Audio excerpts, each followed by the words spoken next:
नमस्कार, prime debate में स्वागत है आप सभी का। मैं रविंद्र सिंह आपके साथ। आज का मुद्दा है बदलाव से खुलेगा खाता। जी हां, कांग्रेस ने लोकसभा उम्मीदवारों की दूसरी लिस्ट का ऐलान कर दिया और इसमें 43 उम्मीदवारों के नाम हैं। राजस्थान से भी 10 प्रत्याशियों के नामों की घोषणा हो चुकी है। राजस्थान में कांग्रेस ने 10 की 10 सीटों पर नए चेहरे उतारे हैं। पूरी सीटों के उम्मीदवार 2019 के मुकाबले बदल दिए। जोधपुर से वैभव गहलोत पिछली बार थे उम्मीदवार, इस बार जालोर सिरोही से चुनावी मैदान में। अब सवाल उठता है कि बदलाव से क्या कांग्रेस का खाता खुलेगा? क्या कांग्रेस के नए चेहरे बीजेपी को अच्छी टक्कर दे पाएंगे? बीजेपी की हैट्रिक रोकने में क्या ये चेहरे कामयाब होंगे? इसी पर चर्चा करेंगे। पहले एक छोटी सी रिपोर्ट देखते हैं।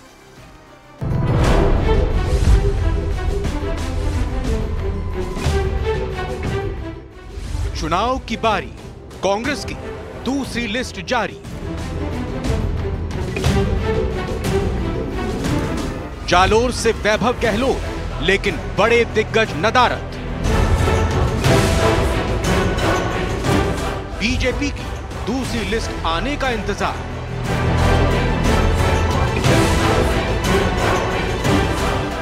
कांग्रेस की स्पेशल 10। बीजेपी से अपूर्वा सिंह, बहुत बहुत स्वागत है अपूर्वा जी आपका।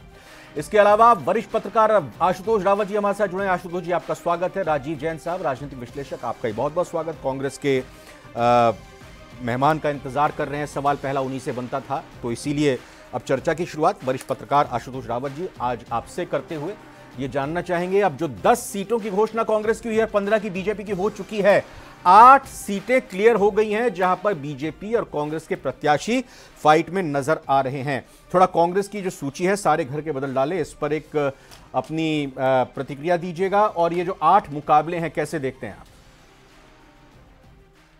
देखिए रविंद्र जी, भारतीय जनता पार्टी के 15 और कांग्रेस के 10 और आमने सामने 8 सीटों पर अब मुकाबले तय हो गए। अगर इन तमाम नामों को देखें तो भारतीय जनता पार्टी की लिस्ट को हम पहले एनालिसिस कर ही चुके हैं। कांग्रेस के हिसाब से देखें तो उसके पास जो ऑप्शन थे, उस ऑप्शंस में से जो बेस्ट कैंडिडेट हो सकते थे, मेरी व्यक्तिगत राय में कांग्रेस ने आज जो उनके बेस्ट 10 हो सकते थे, उन लोगों को सिलेक्ट किया है।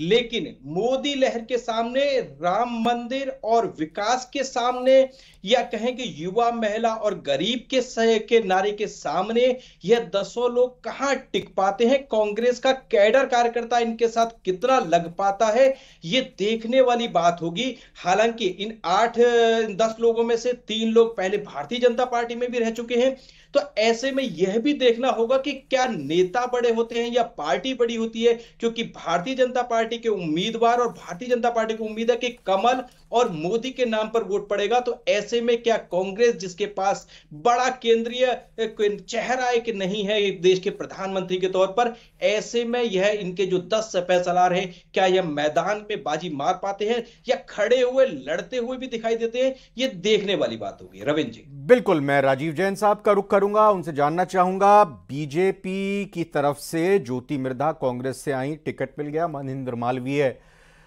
कांग्रेस से बीजेपी में आए, उनको टिकट मिल गया। और यहां पर 2 दिन पहले राहुल कसवा आते हैं बीजेपी से कांग्रेस में, उनको टिकट मिल जाता है। ये किस तरह का एक संकेत देने की कोशिश पार्टियों की तरफ से की जा रही है? और बाकी बची हुई सीटों पर पाला बदल नेताओं की क्या टिकट के जरिए लॉटरी खुलती हुई आप देखते हैं, और कितना असर इसका मैदान पर पड़ेगा? देखिए, जैसा आपने जिक्र किया कि जो पार्टियां बदल कर आए उनको टिकट मिल गया। राहुल कसबा, दोनों पार्टियों ने जो देखा है टिकट दिए हैं, चाहे पाला बदल वालों को दिए हों, वो जिताऊ कहीं ना कहीं देख रहे हैं। दोनों दल सीटों पे कसम में लगे हुए हैं और सीटें जीतने का जो एक प्रयास होता है कि चुनाव कैसे भी जीता जाए, उसके लिए उम्मीदवार कल आया हो, आज आया हो, अभी आया हो, वो कोई मायने इन राजनीतिक दलों के लिए लगता नहीं है। तो उसी तरीके से राहुल कसवा 2 दिन पहले आए, उनको दे दिया। महेंद्र मालवीय गए, ज्योति मिर्धा को दे दिया। अब जो कांग्रेस ने जैसे टोंक सवाई माधोपुर से उम्मीदवार बनाए हरीश मीणा, वो पूर्व में दौसा से भाजपा के सांसद रह चुके हैं, लेकिन पिछले विधानसभा चुनाव में कांग्रेस में आ गए थे। इन सीटों का एनालिसिस करें, देखें रविंद्र, तो निश्चित तौर पे इसमें जो कांग्रेस का सचिन पायलट गुट है, उस गुट के ज्यादातर लोगों को टिकट मिल गया। अच्छा। जिसमें हरीश मीणा है, विजेंद्र ओला है, झुंझुनू से, जोधपुर से करण सिंह है, तो इस तरीके से इस लिस्ट में कहीं ना कहीं जो ताकतवर नजर आए वो सचिन पायलट गुट के लोग नजर आए। लेकिन दूसरी तरफ पूर्व मुख्यमंत्री अशोक गहलोत के बेटे वैभव गहलोत को भी पहली सूची में स्थान मिल गया, उनकी सीट बदल दी गई। वो सीट बदलना भी चाह रहे थे, जोधपुर उनके लिए शायद मुफीद नहीं थी। गजेंद्र सिंह शेखावत एक बड़े मजबूत उम्मीदवार हैं, भाजपा के केंद्रीय मंत्री भी हैं।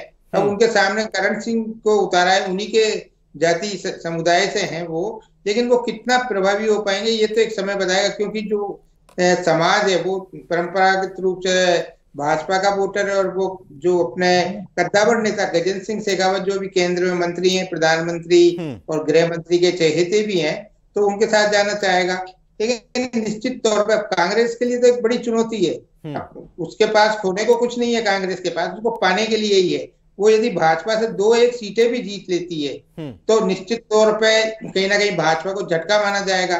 भाजपा बड़ा तो क्या फिलहाल की इस स्थिति में जो 10 उम्मीदवारों के नामों का ऐलान हुआ है और जो जमीनी इस वक्त हालात हैं, क्या आपको लग रहा है कांग्रेस, जैसा आपने कहा कि 1-2 सीटें भी जीत लेती है तो ये उसके लिए एक अभयदान होगा, ऐसी स्थिति परिस्थिति आपको आज की तारीख में लगती दिखती है? देखिए अभी तो कह नहीं सकते, लेकिन जब पूरे उम्मीदवार सामने आ जाएंगे दोनों पार्टियों के और जब चुनावी प्रचार अभियान चलेगा। एक मैं सेकंड देखिए, मैंने हालांकि आशुतोष जी से भी ये जिक्र किया था, उन्होंने अपने तरीके से जवाब दिया। बीकानेर में गोविंद मेघवाल वर्सेस अर्जुन राम मेघवाल, चूरू में राहुल कस्वां बनाम देवेंद्र झाझड़िया, अलवर में ललित यादव और भूपेंद्र यादव, भरतपुर में संजना जाटव, रामस्वरूप कोहली, जालोर सिरोही से वैभव गहलोत और लुम्बाराम चौधरी, उदयपुर से ताराचंद मीणा, मन्नालाल रावत, चित्तौड़गढ़ से उदयलाल आंजना, सीपी जोशी, जोधपुर से करण सिंह उचियारड़ा और गजेंद्र सिंह शेखावत। इनमें से कहां पर आप मुकाबला दिलचस्प होता हुआ, कांटे का मुकाबला होता हुआ देख रहे हैं? देखिए मुकाबला तो कांटे का किसी सीट के लिए नहीं कह सकते, लेकिन जालोर सिरोही वाली सीट पे हो सकता है मुकाबला कांटे का हो। लेकिन भाजपा वहां एक जमीनी आधार पर मजबूत है। अच्छा। उसका जो उम्मीदवार है वो उनका पार्टी का साधारण कार्यकर्ता है। इसी तरीके से उदयपुर में भी साधारण कार्यकर्ता है। उसका मुकाबला वहाँ पूर्व आई है जो उदयपुर के कलेक्टर है ताराचंद मीणा से, वहाँ बाप पार्टी जो एक आदिवासी पार्टी है वो भी मुकाबले में रहेगी, तो वहाँ तिकोना मुकाबला होने की संभावना है। तो तिकोना मुकाबला जहाँ होता है तो वहाँ जो बड़े राजनीतिक दल है उनके लिए एक जीत हार की स्थिति कहीं ना कहीं बराबर की रहती है। इस त्रिकोणीय मुकाबले में किसको फायदा और किसको नुकसान बीजेपी और कांग्रेस की अगर बात करें तो दिखता है? देखिए बीजेपी का बोर्ड तो बंधा हुआ है, नुकसान कांग्रेस का ही दिखता है, क्योंकि जो वोट डिवीजन होगा वो कांग्रेस का वोट ही आदिवासी पार्टी ले जाएगी। लेकिन कुछ हिस्सा हो सकता है कि उम्मीदवार से कुछ लोगों की नाराजगी हो तो उसका खामियाजा भाजपा को भी भुगतना पड़ सकता है। तो दोनों दलों को अपने कदम बड़े संभल के ऐसी सीटों पर चलाने पड़ेंगे। और दूसरे कई जी आप कुछ पूछ रहे थे? नहीं, आप कंटिन्यू कीजिए बात को। हाँ, तो मैं यही कह रहा था कि जिस तरीके से उदयपुर वाली सीट डूंगरपुर बांसवाड़ा में भी कौन उम्मीदवार आता है, वहां भी आदिवासी पार्टी का उम्मीदवार रहेगा। वो जो मौजूदा विधायक है राजकुमार रोत, उससे मुकाबला होगा। तो कहीं ना कहीं ये त्रिकोणीय मुकाबले वाली सीटें हैं जो राष्ट्रीय राजनीतिक दल है कांग्रेस और भाजपा, इन दोनों के लिए ही बड़ी खतरनाक साबित हो सकती है। जो जिसका पलड़ा भारी है हो सकता है आखिर में वो नीचे भी चला जाए। तो पार्टियों को कहीं ना कहीं अपने मजबूत जो कैडर आधारित पार्टी है उसको तो बड़ा संभल के चलना पड़ेगा। ओके, उसने तो पूरी तैयारी की है कि मैं अपूर्वा जी का रुख करूं। राजीव जैन साहब ने जो चर्चा छेड़ी है आशुतोष जी, इसका जवाब मैं लेना चाहूंगा। चर्चा ये थी कि कांग्रेस की तरफ से गठजोड़ बनाने की कोशिश, चाहे राजकुमार रौत की पार्टी बीएपी से हो या दूसरी तरफ इधर अगर नागौर की बात करें वहां पर चर्चा हनुमान बेनीवाल की पार्टी से हो रही थी। इसके बारे में आपके पास क्या जानकारी है? कहां मामला अटका हुआ है? क्या कांग्रेस की तरफ से कोशिश हो रही है? अगर हो रही है तो कामयाब होती दिखाई दे रही है या फिर नाकाम दिख रही है तो क्यों दिख रही है? और इससे फायदा क्या होगा कांग्रेस को? देखिए रविंद्र जी, जहां तक हनुमान बेनीवाल का सवाल है तो हनुमान बेनीवाल ये बहुत अच्छे तरीके से समझते हैं कि अगर वो कांग्रेस के साथ जाएंगे तो उनको कोई विशेष फायदा नहीं होने वाला है। सीट जीतेंगे या नहीं जीतेंगे वो तो बहुत बात की बात है, पर राजनीतिक कैरियर के तौर पर भी हनुमान बेनीवाल को कांग्रेस के साथ जाने में कोई फायदा नजर नहीं आ रहा है। इसलिए हो सकता है कि वो अभी भी कोई तरीका ऐसा ढूंढने की कोशिश करें कि भारतीय जनता पार्टी के साथ उनका किसी तरह का अलायंस हो जाए। हालांकि सीट के तौर पर होता हुआ तो अब नहीं दिख रहा है, लेकिन किसी और तरह का पैक्ट भारतीय जनता पार्टी के साथ हो जाए जो उनको लॉन्ग टर्म में उनकी अपनी राजनीतिक कैरियर के लिए फायदेमंद हो। रही बात बाप की, तो उदयपुर सीट पर आज जिस तरह से कांग्रेस ने अपना कैंडिडेट घोषित कर दिया था, उससे लगता है कि सिर्फ एक सीट पर तो बाप के साथ में अब कांग्रेस की गुंजाइश बचती है कि वो डूंगरपुर बांसवाड़ा सीट के लिए शायद गठबंधन के लिए बाप आगे तैयार हो जाए। लेकिन उदयपुर पर अपना उम्मीदवार घोषित करने के बाद में, क्योंकि यहां पर भी कांग्रेस के सामने संकट यह है कि अगर वहां पर बाप के साथ अलायंस करते हैं तो उनको कोई बहुत ज्यादा बेनिफिट होता हुआ दिख नहीं रहा है। क्योंकि बाप और कांग्रेस के बीच में लगभग एक ही वोट है जो बटना या इकट्ठा होना है। तो इसको अगर इस तौर से देखें कि भारतीय जनता पार्टी इस गठबंधन के होने के बाद में और बेनिफिट में आएगी और ज्यादा फायदे में रहेगी, बाप को नुकसान उठाना पड़ सकता है कांग्रेस के साथ जाने का, मेरा व्यक्तिगत मत यह है। अपूर्वा जी, आपका रुख करता हूं और हमारे साथ प्रतीक्षा यादव जी भी जुड़ चुकी हैं। सवाल आज डिबेट में पहला तो आपसे बनता था अपूर्वा जी से, लेकिन मैं अब से सवाल लूंगा प्रतीक्षा जी। अपूर्वा जी, कुछ दिन पुराने बीजेपी के लोगों को और एक राहुल कस्वां 2 दिन पुराने को कांग्रेस की तरफ से टिकट दिया गया। आपने ज्योति मिर्धा और महेंद्रजीत मालवीय 2 को टिकट दिया था, कांग्रेस ने इन 10 सीटों पर 3 को टिकट दे दिया है। आपकी पार्टी की तरफ से कहा जाता है कि हवा इस तरफ से चल रही है, लोगों को समझ में इस तरीके से नेताओं को आ रहा है कि सभी बीजेपी का रुख कर रहे हैं। यहां तो कांग्रेस में 3 लोगों को बीजेपी के जो हैं टिकट मिल चुका है। कैसे देखती हैं इन 10 सीटों के मुकाबले को जो प्रत्याशी घोषित हुए हैं? देखिए रविंद्र जी, सबसे पहले शुरुआत करती हूं कि आज जो कांग्रेस ने अपनी जो 10 सीटों को डिक्लेयर किया है, प्रत्येक राजनीतिक दल की ये जिम्मेदारी भी बनती है और ये उनका अधिकार भी है कि वो अपने अपने प्रत्याशी जो हैं वो घोषित करें। मगर सोचने का विषय ये है, मैं हालांकि उनको शुभकामनाएं देती हूँ, मगर फिर भी सोचने का विषय ये है कि जिस चुनाव से सभी धुरंधर या मैं कहूं कि जाने माने कदावर नेता अपना दामन छुड़ा करके भाग गए हों, वहां पर इन चेहरों को खड़े करने का क्या तात्पर्य निकलता है? सीधा साधा तात्पर्य निकलता है। ये धुरंधर नहीं मानती आप? कौन धुरंधर? कौन धुरंधर अपूर्वा जी? धुरंधर तो देखिए, मैं कहती हूँ कि हमारे भारतीय जनता पार्टी के आगे कोई है ही नहीं। मगर जैसे अपने आप को जो सीएम साहब की आप बात करें तो मैं जानना चाह रहा हूं इनके पहले जो रहे थे, नहीं मैं कह रही हूँ गहलोत साहब स्वयं आते, पायलट साहब को लड़वाते, मगर इनमें से किसी की हिम्मत नहीं हुई। इन लोगों ने अपने आप को विड्रॉ कर लिया। यहाँ तक कि आप देखिए रायबरेली से सोनिया गांधी जी की हिम्मत नहीं हुई, उन्होंने भी अपने आप को विड्रॉ कर लिया। दूसरा विषय ये है कि जो लोकसभा का चुनाव होता है वो हमेशा प्रधानमंत्री के चेहरे को देखकर होता है। पिछले 10 सालों में भारतीय जनता पार्टी ने जो डिलीवर किया है केंद्र में, और जो डिलीवर किया है यहाँ की जनता को, युवाओं को, गरीबों को, किसान को, महिलाओं को, उनका विश्वास जो है वो भारतीय जनता पार्टी के प्रति जो है वो बिल्कुल बंद चुका है। कांग्रेस से अब ये कोई भी उम्मीदवार खड़ा करें, कांग्रेस से अब एक डूबती नाव हो रही है। जहां तक बात रही आप जिन लोगों ने जाकर के कांग्रेस का दामन थाम लिया उनकी बात रही, तो मैं उनको भी बताती हूँ 3 पीढ़ी तक अगर पार्टी ने किसी को अपार दिया हो और उसके बाद में भी अगर किसी युवा साथी को पार्टी ने एक मौका दे दिया हो तो उसको अपने परिवार का ही अंग उनको मानना चाहिए था। मगर खैर, विनाश काले विपरीत बुद्धि, हो सकता है उनको डूबती नाव में ही सवारी करने की मन में आ गई हो और उन्होंने उनका दामन थाम लिया हो। मगर आप निश्चिंत रहिए रविंद्र जी, हमारी टक्कर में कोई नहीं है, कोई नहीं है। राहुल कस्वां को टिकट क्यों नहीं मिल पाया? पार्टी ये मैसेज कन्वे नहीं कर पाई, 25 कमल खिला करके क्यों नहीं रोक पाई कांग्रेस में जाने से? देखिए, वो उनका हो सकता है व्यक्तिगत बहुत ज्यादा राजनीति के अंदर महत्वाकांक्षी होना, मुझे लगता है एक बहुत स्वाभाविक सा गुण है। हो सकता है उनकी महत्वाकांक्षा कुछ ज्यादा ही जागृत हो गई हो। तो मुझे लगता है कि ठीक है, उन्होंने जो किया, रिजल्ट उनके सामने, अब तो कितने से दिन की बात है, 60 दिनों के अंदर अंदर उनको भी पता चल जाएगा जिस नाव में वो सवारी कर रहे हैं उस नाव का हर्ष क्या होने वाला है। अच्छा प्रतिष्ठा जी, ये सारे घर के बदल दिए, 10 के 10 नए उम्मीदवार इन 10 सीटों पर। थोड़ा जनता को, इन सीटों के वोटर को समझाइए कि कांग्रेस इतनी सीरियस इस वक्त किस वजह से दिखाई दे रही है कि उन्होंने सारे ही 2019 के उम्मीदवारों को बदल दिया। देखिए, हर पार्टी अपना खुद डिसीजन लेती है और जो सोच विचार कर पार्टी ने तय किया है नामों को, तो निश्चित रूप से एक अच्छे उम्मीदवार पार्टी ने तय करने की जनता ये सोच नहीं समझ पा रही, जनता इस सोच के पीछे का कारण समझना चाह रही है। देखिए, जनता को तो समझ में आ ही रहा है कि क्यों परिवर्तन संसार का नियम है। अच्छा। और ऐसा नहीं है, वैभव को जोधपुर से टिकट मिला ही था पिछली बार, इस बार जालोर से टिकट मिला है। हाँ। तो उनको तो मिलना ही था टिकट, है ना। कांग्रेस से चुनाव लड़े हुए हैं, पहले से कोई विधायक का चुनाव लड़ा हुआ है, विधायक है, तो नए चेहरों को अगर मौका दिया जा रहा है पार्टी की तरफ से, तो ये एक बहुत अच्छी शुरुआत है और इससे कार्यकर्ताओं में बिल्कुल नया चेहरा तो प्रतिष्ठा यादव आप भी हैं।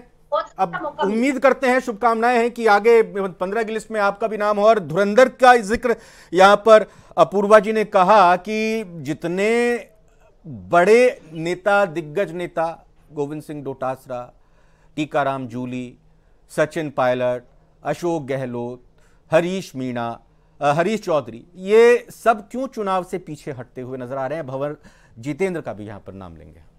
देखिए, कोई चुनाव से पीछे नहीं हट रहा, ये आप लोग सोच रहे हैं। और पहले से ये तय था कि जिसको पार्टी कहेगी, जिसका नाम पार्टी तय करेगी, उन सबको मौका जिनको पार्टी देगी वो चुनाव लड़ेंगे। और पूरी पार्टी एकजुटता के साथ में, पूरे ताकत के साथ हरावल दस्ते की कतार में अगर मजबूत और बड़े दिग्गज नेता अगर रहेंगे तो पीछे जो सैनिक हैं उनका भी मनोबल बढ़ता है। नहीं, देखिए, नए लोगों को कब मौका मिलेगा पार्टी में? अगर आप यही कह रहे हैं तो जो नई जनरेशन है, क्योंकि ये लोग हमारे सारे जिनके आप नाम ले रहे हो सब विधायक हैं। हाँ। और बहुत लंबे टाइम से राजनीति कर रहे हैं, सीनियर लीडरशिप की आप हमारी बात कर रहे हैं। हाँ। लेकिन युवाओं को मौका मिलता है तो मैडम ये बताइए, नए युवाओं के मौके की बात कर रही है। 3 सीटों पर जो विधायक जीत कर आए अभी 3 महीने पहले चुनाव, अब उनको विधायक की तो कर लेने देते, आपने उनको लोकसभा चुनाव लड़वा दी। देखिए, ये युवा चेहरे हैं और युवाओं को अगर मौका पार्टी ने दिया है तो बहुत सोच समझ कर दिया है। गोविंद मेघवाल जी भी युवा चेहरा है जो चुनाव हार गए। भविष्य बनाने का, कांग्रेस पार्टी के प्रति उनकी जो उम्मीदें हैं, उनके हिसाब से उनको युवाओं को एक अच्छा अवसर पार्टी ने दिया है। तो ये बहुत अच्छी पहल है, मैं तो इसको बहुत सुखद मानती हूँ, क्योंकि नया चेहरे आए हैं तो निश्चित रूप से कार्यकर्ताओं के अंदर भी एक बड़े जोश के साथ में कार्यकर्ता लगेगा। और जो हमारी इस बार की जो लोकसभा का जब रिजल्ट आएगा तो इसका परिणाम सामने आएगा कि जो नया परिवर्तन किया गया है उसका रिजल्ट क्या रहा। बिल्कुल अपूर्वा जी, ये तर्क है प्रतिष्ठा जी का कि नए नेताओं को मौका कांग्रेस ने दिया है और रिजल्ट भी आएगा इसका। देखिए, बीजेपी एक प्रतिष्ठा जी, ये अपूर्वा जी सवाल है, बोलिए अपूर्वा जी। देखिए रविंद्र जी, चुनाव अगर बहुत अच्छा जा रहा हो तो एक टर्म यूज होता है कि चुनाव उठ गया। प्रतिष्ठा जी के मुंह से अकस्मात ही, चाहे गलती से ही निकला हो, चुनावों में हट गया की जगह चुनाव नहीं उठ रहा था, उठ गया, ये निकला। जिसका मतलब ये है कि ये कांग्रेस अपने मन से मानती है, जानती है, पहचानती है कि इस बार का चुनाव इनका 25 सीटों पर उठने ही नहीं वाला है, इनको हारना ही हारना है, निश्चित है। दूसरी बात ये है, ये कहते हैं युवा, तो मैं कहती हूँ एक बार इन लोगों की जातीय समीकरण आप इनकी एज की समीकरण आप निकाल करके चेक कर लें कि ये युवा किसको कहते हैं और किसको ये लोग बुजुर्ग की कैटेगरी में रखते हैं। दूसरा विषय ये है कि जब ये 3 विधायक को उठा करके लेकर आ सकते हैं 10 सीटों पर, तो ये क्या बाकी विधायक को भी ला सकते थे? पर देखिए बात ये है, इन्होंने कहा युवाओं को मौका देना एक अच्छी बात है। ये तो बात आपसे भी है कि जब घर दूसरे का चल रहा हो, पैसा दूसरे का लग रहा हो, प्रतिष्ठा दूसरे की दाव पर लगी हुई हो, तो मैं वही कह रही हूँ, प्रतिष्ठा अगर दूसरों की दाव पर लगी हुई हो, हारना दूसरे को हो, तो बोलने में क्या जाता है? अच्छा ही जाता है कि हमने युवाओं को मौका दिया, वो लड़ेंगे, वो हारेंगे, वो अपना सिविल स्कोर बरकरार रखेंगे। अब वैभव गहलोत जी को भी इन्होंने उतारा है तो उनको भी हार को चखना उनके लिए आम बात है। हर बार लड़ते हैं, हर बार हारते हैं, इस बार फिर हार जाएंगे, उसमें कौन सी बड़ी बात है? अच्छा, ये भविष्यवाणी आप कर रही हैं कि वैभव गहलोत हार रहे हैं जालोर से चुनाव? निश्चित रूप से जब 25 की 25 सीटों पर कमल खिल रहा है तो वैभव गहलोत जी कैसे जीतेंगे? बताइए प्रतिष्ठा जी, आप ही बता सकते हैं इसका जवाब, तो आप ही दे सकती हैं प्रतिष्ठा जी। ये ओवर कॉन्फिडेंट है बीजेपी का, और जब रिजल्ट आएगा तो ये कॉन्फिडेंस जो इनका बहुत ज्यादा ओवर हो चुका है, अहंकार, इसका जवाब जनता देगी। मैं नहीं बता सकती, जनता इसका जवाब देगी। ये अहंकार नहीं है प्रतिष्ठा जी, ये विश्वास है, ये चमक है जो हमें जनता की आंखों में दिखती है, ये वो उम्मीद है जो हमें उस जनता की आंखों में दिखती है जिसको 65 साल तक आपने हाशिए पर रखा, जिसको मुख्य धारा में आप नहीं लेकर आए। ये विश्वास दिखता है उन महिलाओं के चेहरे पर, उनकी आंखों में, जिनको शौचालय मिला, जिनको आवास मिला, जिनको पीएम मुद्रा के अंदर लोन मिला, जिनको पीएम स्वनिधि मिला, ये विश्वास दिखता है उन अल्पसंख्यक समुदाय की महिलाओं में जिनको ट्रिपल तलाक के दंश से मुक्ति मिली। ये विश्वास दिखता है उन युवाओं में जिनको स्टार्टअप के लिए पैसा मिला, मुद्रा के लिए उनको लोन मिला। आज कितने यूनिकॉर्न्स इंडिया से स्टैंड करते हैं। ये विश्वास मिलता है जब हम आत्मनिर्भर भारत को देखते हैं। ये विश्वास मिलता है जब हम आत्मनिर्भर होते हुए भारत के रक्षा सिस्टम को देखते हैं। आज तक हम रक्षा के जितने भी इक्विपमेंट्स थे उनको हम केवल इंपोर्ट करते रहे थे, आज हम उसको एक्सपोर्ट कर रहे हैं। विश्वास मिलता है उस किसान से। प्रतिष्ठा जी, प्रतिष्ठा जी, अच्छा प्रतिष्ठा जी, एक minute Apurva ji, please silent, एक मिनट। प्रतिष्ठा जी, आपने कहा चुनाव उठ गया है, अब चुनाव उठ गया है तो चुनाव क्या कांग्रेस के प्रत्याशियों के लिहाज से दौड़ेगा और इस दौड़ में जीत मिलेगी क्या कांग्रेस को? अरे प्रतिष्ठा जी सुनिए, प्रतिष्ठा जी सुनिए, बस प्रतिष्ठा जी सुनिए जरा। प्रतिष्ठा जी, ये बताइए कि चुनाव उठ गया है, अगर आप ये कहती हैं तो क्या ये चुनाव उठने के बाद कांग्रेस के प्रत्याशी दौड़ते हुए जीत हासिल करेंगे? हो सकता है उनको सुनने में कुछ गलती हो, आप रिव्यू कर लीजिए। अच्छा। मैंने ऐसा नहीं बोला कि चुनाव उठ गया है। मैंने कहा कि इससे कार्यकर्ताओं में उत्साह का संचार होता है कि एक नए चेहरे के साथ में उनको काम करने के लिए, नई लीडरशिप के साथ में काम करने का मौका मिलता है, तो निश्चित रूप से कार्यकर्ता। आशुतोष सर, मेरे को एक जल्दी से कमेंट ये दे दीजिए आप कि भाई 3 सिटिंग एमएलए और 3 ब्यूरोक्रेट्स, मुकाबला उदयपुर में 2 आईएएस के बीच होगा, पूर्व आईएएस। देखिए रविंद्र जी, मैंने जैसा अपनी बात शुरू करने से पहले कहा था कि कांग्रेस ने जो ये तमाम 10 नामों की आज सूची जारी की है, ये उसके पास जो उपलब्ध लिस्ट थी उनमें से बेस्ट सिलेक्शन है। 3 आईएएसओं को और 3 एमएलए को टिकट दिया गया है, लेकिन एमएलए के चुनाव में वोट पाना और लोकसभा के चुनाव में मोदी के सामने वोट प्राप्त करना 2 बहुत अलग अलग चीजें हैं। यह कॉन्फिडेंस कांग्रेस के अंदर अगर आया है कि जिसने विधायक का चुनाव जीता है वह मोदी का भी मुकाबला लोकसभा चुनाव में। अपूर्वा जी, जो हाल फिलहाल में 32 बीजेपी में कांग्रेस के नेता शामिल हुए हैं, उसमें से कितने लोगों को बाकी बची हुई 10 सीटों पर टिकट मिल रहा है? जी देखिए रविंद्र जी, ये सब चीजें जो है वो बहुत अलग तरीके से डिसाइड की जाती है, मगर हाँ, अगर कोई व्यक्ति राष्ट्रवाद के लिए, जन कल्याण के लिए, गरीब कल्याण के लिए, युवा, महिला, किसान के लिए अगर हमारी पार्टी में आता है और अगर उस जनता उसको अपना नेता चुनना चाहती है तो उसके बारे में विचार किया। राजीव सर, बिल्कुल छोटा सा कमेंट चाहूंगा आपसे। जो ब्यूरोक्रेट्स हैं, दूसरी पार्टी से आए हैं, उसमें मूल पार्टी के कार्यकर्ता कितना बढ़ चढ़कर चुनाव में हिस्सा लेंगे? Sir short comment. देखिए, बिल्कुल नहीं लेते। ये ब्यूरोक्रेट तो अपने प्रभाव से, धन बल से और उस हिसाब से संपर्कों के बलबूते टिकट ले आते हैं। वो पार्टियां भी इनको दे देती हैं, कहीं ना कहीं इन चीजों में कंप्रोमाइज पार्टियां करती हैं और इस तरीके के लोगों को चुनाव में मैदान में, तो उससे आम कार्यकर्ता, जो मूल कार्यकर्ता होता है पार्टी का, उसमें कहीं ना कहीं अंदरूनी रूप से नाराजगी देखी। बहुत बहुत धन्यवाद आप चारों का मैं करना चाहूंगा आज की डिबेट में, प्राइम डिबेट में शामिल होने के लिए। कुल मिलाकर बीजेपी और कांग्रेस की तरफ से राजस्थान में 15 और 10 उम्मीदवारों के नामों का ऐलान हो गया। 8 सीटों के मुकाबले तय हो चुके हैं। आगे आने वाले वक्त में जल्दी 25 सीटों के मुकाबले भी तय हो जाएंगे। अब जो रीढ़ की हड्डी कार्यकर्ता माना जाता है वो इन उम्मीदवारों को कैसे लेता है, और सबसे बड़ी बात, जनता जनार्दन कैसे अपने लोकसभा के सांसद को चुनती है, ये देखना दिलचस्प होगा। फिलहाल आज के लिए नमस्कार।